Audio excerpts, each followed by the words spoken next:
Good morning, children. Welcome back. I hope you are enjoying these online classes.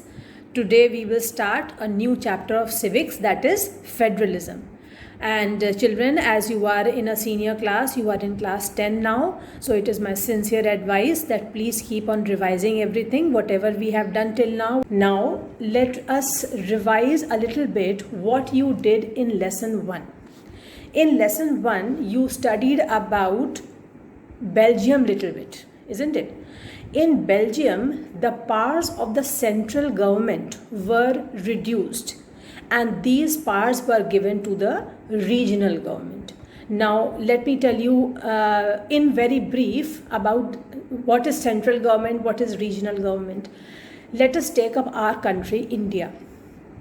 As you all know, India is a very vast country and India is governed by one central government. The head is the Prime Minister and Council of Ministers. Now, the whole country is divided into states, you know that. The whole country is divided into states and each state has its own state government. Okay, so now this one central government is governed by the Prime Minister and his Council of Ministers, and the central government takes care obviously of the whole country, and further the whole country is divided into different units, different regions you can say, or different states, and each state is governed by its own state government. So in Belgium, the powers of the central government were reduced and these powers were given to the regional governments. But these powers could be taken away by the central government. Now, this is a very important difference. In Belgium, although the central government powers were a little bit reduced and these powers were given to the regional governments, but these powers which were given to the regional governments could be taken away by the central government. But later on, in 1993, these regional governments were given constitutional powers and they were no longer dependent on the central government. Now, I will go into the detail about how India is governed, how different units govern the whole country. We will do in this chapter only, but a little bit later. So these regional governments were given constitutional powers and they were no longer dependent on the central government now. Belgium thus shifted from unitary to federal government. This you must remember, children, because this line can be asked in the form of 1 mark question in your exam also. Belgium shifted from unitary form of government to federal form of government. That means the central government now could not take away the powers of the regional governments. The central government had its own power, but the regional governments were also given their separate powers which could not now be taken by the central government. So now Belgium shifted from unitary system of governance to federal form of government, whereas Sri Lanka continues to have unitary government where national government has all the powers. National government, or you can say the central government in Sri Lanka follows unitary form of government where the national government has all the powers. This is the basic difference between Belgium and Sri Lanka. Now the question arises, what is federalism? As you have seen, the name of the chapter itself is federalism. So first thing we should know is, what is federalism? Federalism is a system of government in which the power is divided between the central authority and various constituent units of the country. I am repeating, you will have to write this definition, children, in the copy. The question will be, what is federalism? And the answer to this question is, it is a system of government in which the power is divided between a central authority and various constituent units of the country. Now, let me explain what is the meaning of this definition. As I told you, India is a very vast country, and the vastness is so much that one central government cannot keep a check on the governance of the whole country, and the country might not run so smoothly. So for a smooth and effective administration of the country, for smooth and effective governance of the country, the whole country is divided into states. Each state has its own government.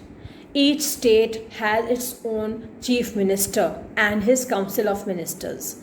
So, no doubt, at the center, at the union level or at the central level, there is the prime minister and his council of ministers to look into all the important matters which are of national concern, which affect the whole nation. But for effective administration, the whole country is divided into states, and each state has its own system of governance. They have their own ministry, the state level ministers, the chief minister, his council of ministers, and they look into the affairs of the state. Now, one important thing in India is that the state governments are free to govern the state according to their own policies. They are not all the time dictated terms by the central government. The central government cannot interfere in all matters of the state all the time. The state has autonomy or freedom to govern the to govern the state according to the policies made by the chief minister and the council of ministers. Now, I am giving you an example from day-to-day life. You are very much aware of the coronavirus, which has formed and taken the shape of an epidemic, and it is affecting so many lives. You must have seen that lockdown period is going on. Now, before the Prime Minister had announced a lockdown for the whole country for the second time, some of the state governments, after seeing that in their particular state this coronavirus is spreading very rapidly, they had announced a lockdown in their state a little before the Prime Minister did for the whole country for the second time. This shows that the state government is free to decide matters. They don't have to all the time ask the Prime Minister or the central government regarding some of the important issues which are affecting his or her state. The chief minister and the ministers, other ministers of state, they can take necessary steps seeing the situation in their particular state. So now let us come back to federalism. What is federalism? It is a system of government in which power is divided between the central authority, that means the central government or the union government we can say, and various constituent units of the country. Constituent units means different states of the country.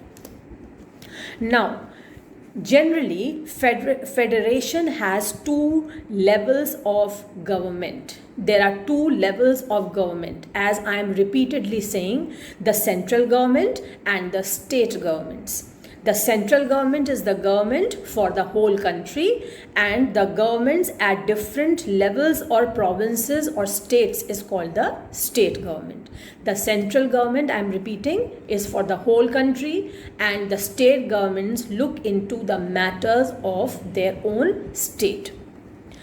Another important thing here is that these levels of government enjoy the power independent of each other. As I just told you a few minutes back, that these levels of government, the governments which are formed for all these different states in the country, these levels of government, whether it is the union government or the state government, they enjoy their own autonomy, they enjoy their own freedom.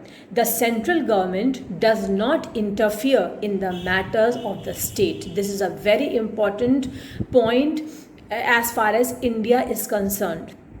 the central government or the union government does not interfere in the matters of the state. They have their own freedom, they can decide their own matters, they can take effective steps, whatever they want to do to improve the administration of their own state, to improve the law and order of their state, etc. They are free to do it. They are not all the time dictated terms by the central government.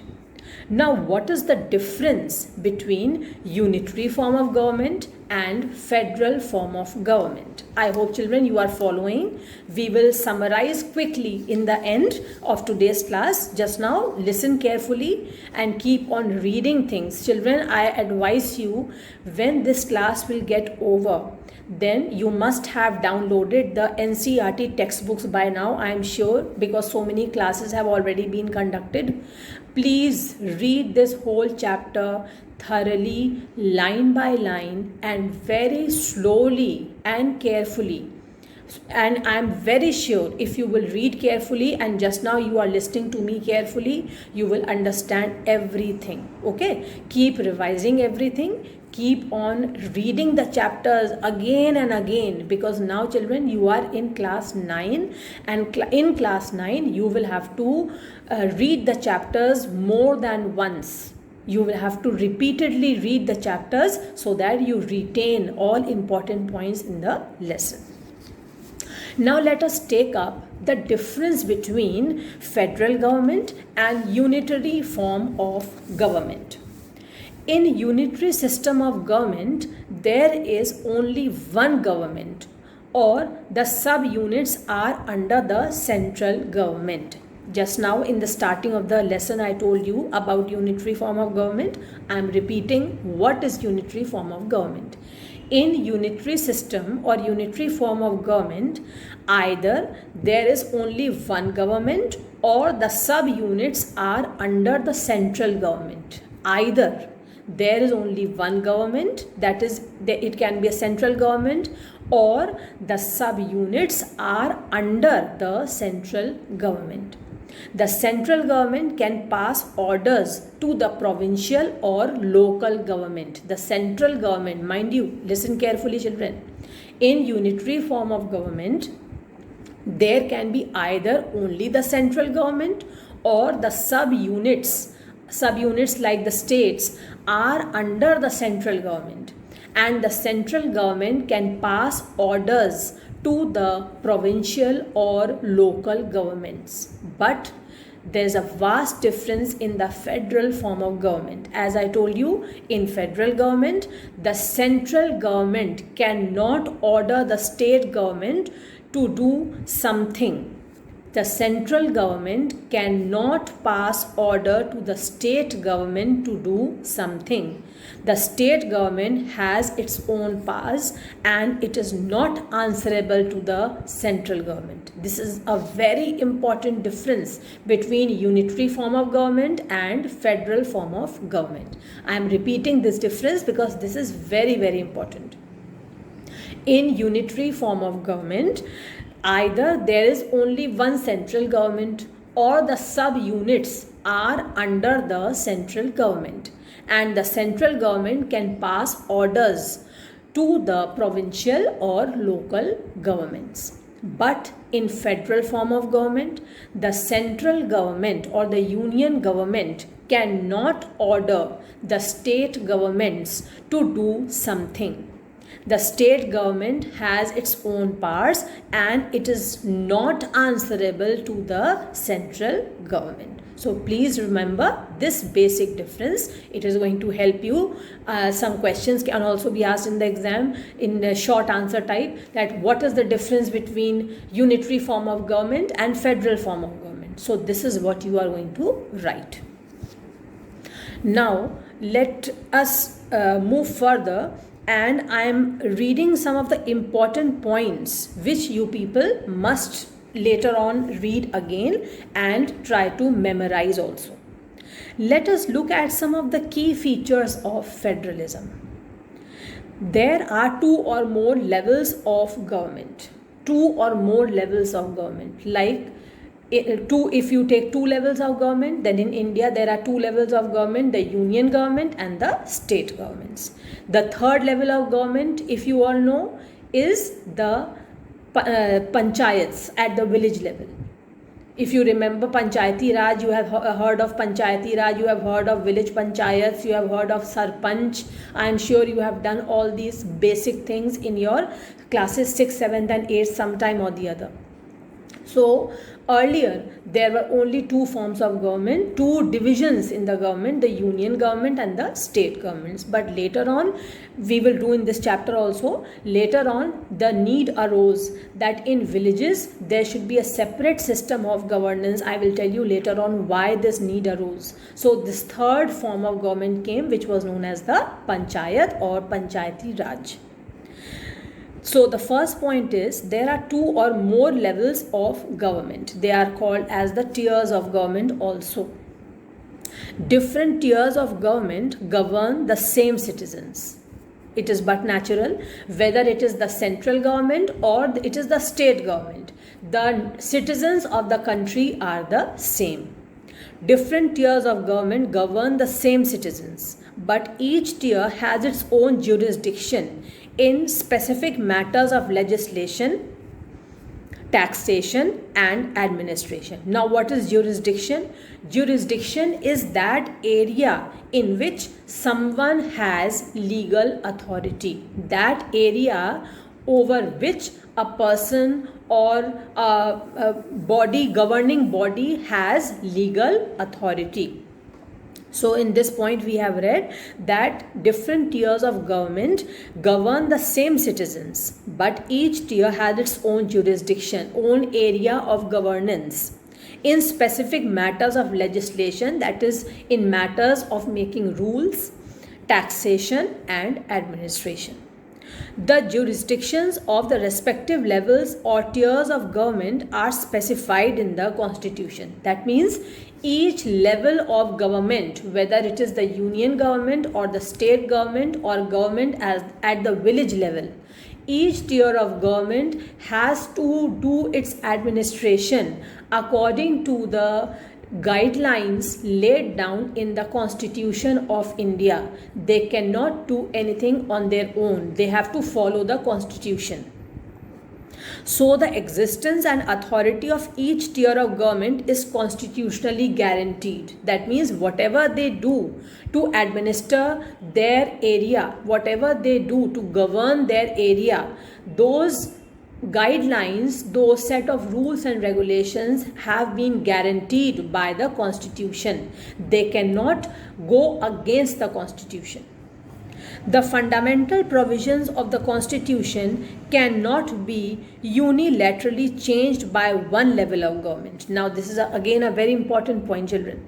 The fundamental provisions of the Constitution cannot be unilaterally changed by one level of government. Unilaterally means any one form of government, any one division of the government cannot change the provisions of the Constitution. Like for example, if any state government feels that a particular set of rules which are there in the Constitution are not up to the mark, they don't like it. Now it is not permitted that they can change the set of rules in the Constitution if it does not suit them or their particular state. The fundamental provisions of the Constitution cannot be unilaterally changed by one level of government. Such changes require the consent of both levels of government. So if any state government feels that some amendment is required, some changes are required, they will have to follow the advices of the central government also. They will have to take advice from the central government also. They cannot decide matters on their own. Courts have the power to interpret the Constitution and the powers of different levels of government. Now there should be somebody who can check that the state governments are following the set of rules or following the guidelines of the Constitution properly. They are not going against the Constitution. So who will put a check on them? The courts will put a check. The Supreme Court, the High Courts, All these will keep a check that the governments who are governing their own areas of governance, who are governing their own jurisdiction, they are following the guidelines of the constitution. They are not doing anything against the constitution. The courts checks their functioning. The courts have the power to interpret the constitution and powers of different levels of the government. The highest court acts as an umpire if disputes arise between different levels of government in the exercise of their respective powers. So, if there is any kind of dispute between the central and the state governments, then who is going to finally decide the matter? The Supreme Court. Because Supreme Court is the highest level of authority as far as justice is concerned. Supreme Court is the highest authority who can impart justice in the country. So the matters are decided by the Supreme Court, that is the highest court. The highest court acts as an umpire if disputes arise in different levels of government in exercise of their respective powers. Sources of revenue for each level of government are clearly specified to ensure financial autonomy. The financial autonomy means freedom as far as money matters are concerned, because every state requires a lot of money for smooth functioning, for smooth administration. So what kind of sources of revenue they will have to implement, or they will have to put, what taxes they will take from the citizens, what sources of income they will decide, all these are clearly specified as far as their financial autonomy is concerned. I am reading this again. Sources of revenue for each level of government are clearly specified to ensure financial autonomy. That means at the central level, the sources are different. At the state level, the sources of revenue are different. So, different sources of revenue are decided according to the different levels of government. Now, last point is the federal system thus has dual objectives. It has two objectives: to safeguard and promote the unity of the country, and while at the same time accommodate regional diversity. The federal system has dual objectives: to safeguard and promote the unity of the country. Now here unity of the country is very important, because when we see that in federal form of government, the whole country is divided into different states, and each state has its own government. Each state has been given full freedom to govern the state according to their set of rules and regulations, according to their laws, etc. Now, when we are dividing the states, we are just dividing the states so that the state can be run smoothly. We are not dividing the citizens of the state. That means we are not dividing the unity of our country.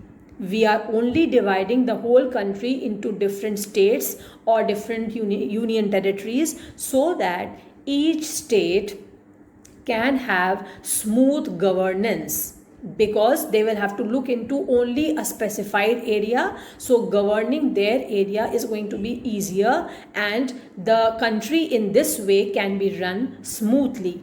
But here, unity of the country, unity of the citizens should not be divided under any circumstances. To safeguard and promote the unity of the country, while at the same time accommodate regional diversity. Regional diversity, that means each region has its own diverse culture, different people living there, people speaking different languages, people wearing different kinds of clothes, people who are following different customs and traditions, they are celebrating different festivals. So these regional diversities should be accommodated so that people of different caste, creed and color living in that state live in unity and in with the spirit of brotherhood, unity in diversity, we can say. Because if you see your own state, Uttar Pradesh, it is not that only the Hindus are living here, only Muslims are living here, or only the Christians or the Parsis are living here. People of all caste, creed and color live in all the states of the country. So regional diversity should also be kept in mind, and at the same time unity of the country should be safeguarded. These two objectives are very important in federalism. Now children, another important thing which I want you to write in your copies is two questions. I am reading out firstly the headings, then I am reading out what are the subheadings. Don't try to write just now, just first listen, and later on I will tell you what you should write. Types of federations. Types of federations is the new heading now. What do you mean by, this is the first question. You can see your video again later on and note down these questions and answers in your copies. What do you mean by coming together federations? What do you mean by coming together federations? Now, coming together federations. First try to understand what is the meaning of this new term. It is new for you, so please pay attention. Independent states come together on their own to form a bigger unit. Independent states come together on their own to form bigger units. This is called coming together federations. So you will write the question, what do you mean by coming together federations? And the answer will be, when independent states come together on their own to form a bigger unit, it is called coming together federations. Please note down the examples also in this answer, because examples are very, very important. They are asked as separate questions in the exam, 1 mark question in the exam. The examples are the USA, that means in USA we have coming together federations, then Switzerland, third example is Australia. First is USA, second is Switzerland, third is Australia. Now I will explain what is the meaning of this definition, coming together federations. Independent states come together on their own to form a bigger unit. That means small states, independent states, small states join hands together and they form a bigger unit. They form a bigger organization or a bigger unit. This is called as coming together federations, and this type of coming together federation is found in the USA, Switzerland and Australia. Now, here you must keep in mind that constituent states have equal powers and are strong as compared to the federal government. Constituent states have equal powers. That means these small states which are there in coming together federations, they have equal powers and are strong as compared to the federal government. In federal government, what happens? The central government has separate powers, the state government has separate powers, and both do not interfere in each other's matters. But this is not the case in coming together federations. They are strong, the constituent states are strong enough as far as we can compare the federal government. You don't have to write this, children. The definition ended with the examples. I am quickly repeating the definition again. Coming together federations. It means independent states come together on their own to form a bigger unit. Example is USA, Switzerland and Australia. Now the second, holding together federations. This is another type, holding together federations. The question will be, what do you mean by holding together federations? Now listen to the answer. A large country decides to divide its powers between constituent states and national government. Listen again, I am explaining. Later on I will tell you how you will write in the answer.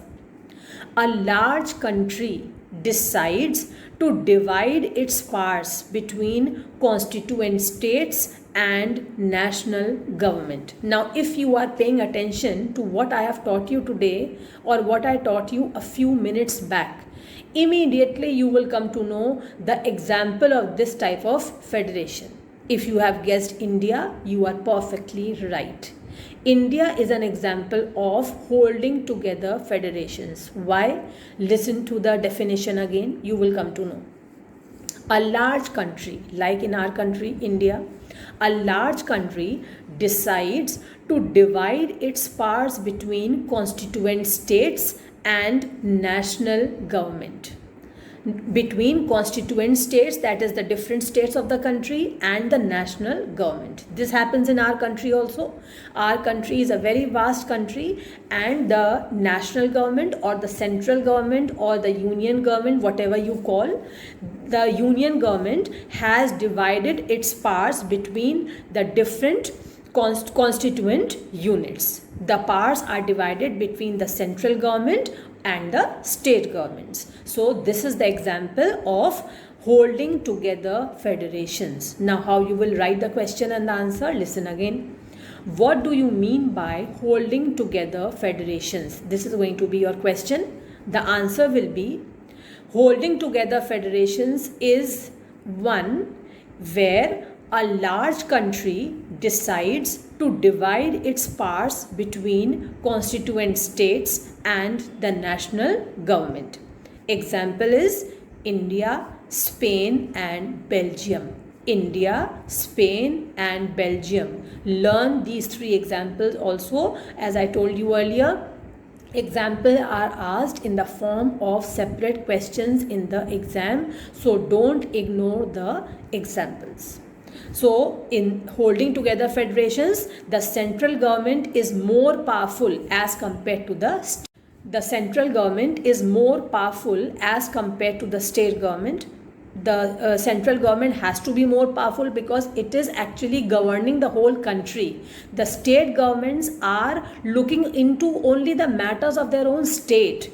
The state governments are only looking into a specified area, the specified area of their governance, whereas the central government is looking into the matters of the whole country. So no doubt the central government has more powers than the state governments. But this you don't have to write in the definition. Your definition will end with the examples India, Spain and Belgium.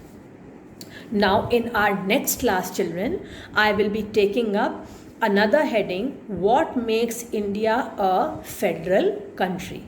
Now let us quickly revise what we did today.